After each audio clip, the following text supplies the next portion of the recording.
Assalamualaikum warahmatullahi wabarakatuh. Perkenalkan, nama saya Rusdaliani Ade dengan NIM 60800120021. Pada video kali ini saya akan menjelaskan mengenai bentuk atau metode pembuangan dan pengolahan akhir sampah yang merupakan tugas yang diberikan oleh dosen saya Ian Awaludin STMT pada mata kuliah Prasarana Wilayah dan Kota. Sebelum mengetahui bentuk-bentuk pembuangan dan pengolahan sampah, ada baiknya kita mengetahui dulu mengenai pengertian tempat pembuangan sampah. Tempat penampungan sampah sementara merupakan tempat sebelum sampah diangkut ke tempat pendauran ulang, pengelolaan, dan atau tempat pengolahan sampah terpadu. Itu merupakan menurut Undang-Undang Nomor 18 Tahun 2008. Sementara sesuai ketentuan SNI Nomor 0332411994 tentang tata cara pemilihan lokasi TPA sampah, tempat pembuangan akhir sampah merupakan sarana fisik yang berlangsungnya kegiatan pembuangan akhir sampah berupa tempat yang digunakan untuk mengkarantinakan sampah secara aman. Terdapat beberapa metode pada TPA antara lain yang pertama open trench dumping. Ini merupakan cara pembuangan sampah ke parit-parit alam yang sudah atau parit-parit bekas tempat penambangan bahan galian. Tempat yang dipilih sebaiknya jauh dari permukiman penduduk agar masyarakat terhindar dari asap sampah. Beberapa keuntungan sistem open trench dumping antara lain yang pertama, penggunaan lahan lebih efisien. Yang kedua, memperbaiki topografi tanah yang kurang menguntungkan. Kemudian yang ketiga, menggunakan parit alam yang tidak dimanfaatkan oleh penduduk. Selanjutnya, dapat menghindari populasi sumber air dan sedikit menghasilkan asap. Kemudian yang kelima, dapat dipergunakan dalam waktu yang relatif lama. Yang keenam, membunuh mikroorganisme sampah, lalat, dan tikus.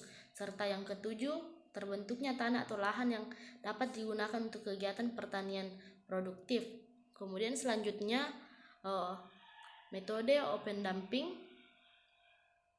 merupakan cara membuang dan menumpuk sampah di atas lahan terbuka. Merupakan cara pembuangan sampah yang sederhana dengan memanfaatkan topografi lahan.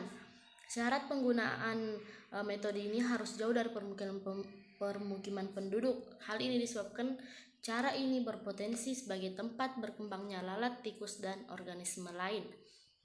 Yang ketiga yaitu dumping on sea, merupakan metode pembuangan dan penimbunan sampah di pantai.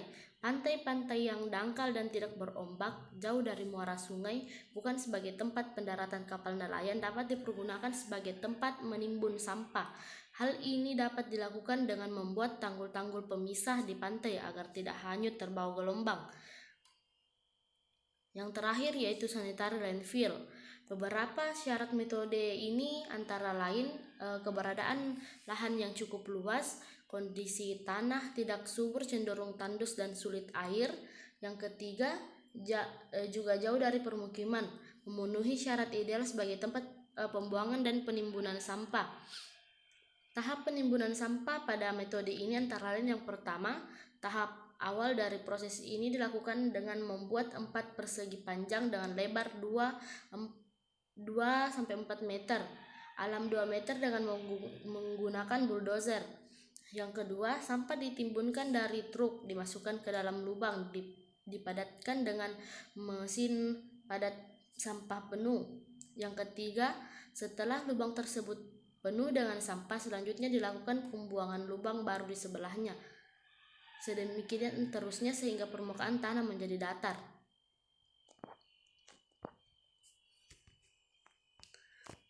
Metode open dumping tidak direkomendasikan karena dapat menjadi sarana perkembangbiakan vektor seperti lalat dan tikus, pencemaran air karena banyaknya lindi atau cairan sampah, gangguan estetika karena pemandangan yang kotor, dan juga pencemaran udara akibat bau dan gas yang dihasilkan.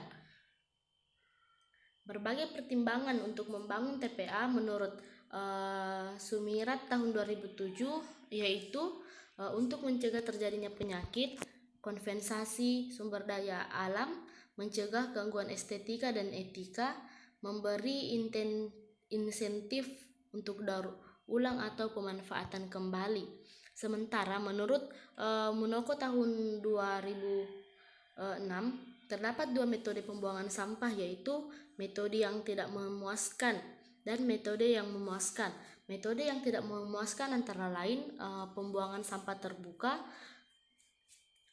yang kedua pembuangan sampah di dalam air, yang ketiga pembakaran sampah di pekarangan rumah. Kemudian metode yang memuaskan yaitu pembuangan sampah sistem kompos, yang kedua pembakaran sampah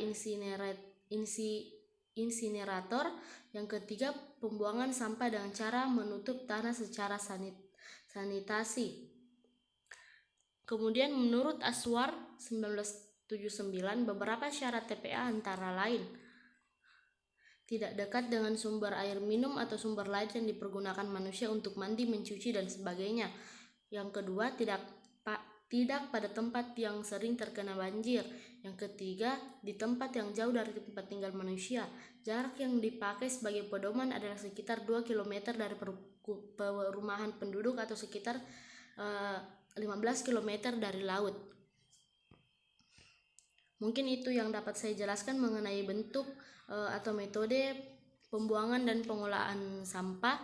Apabila terdapat kesalahan dalam penyebutan, itu karena saya bukan ahli dalam bahasa asing, dan apabila dalam penjelasan ini terdapat kekeliruan, mohon diberitahukan karena saya juga di sini hanya belajar.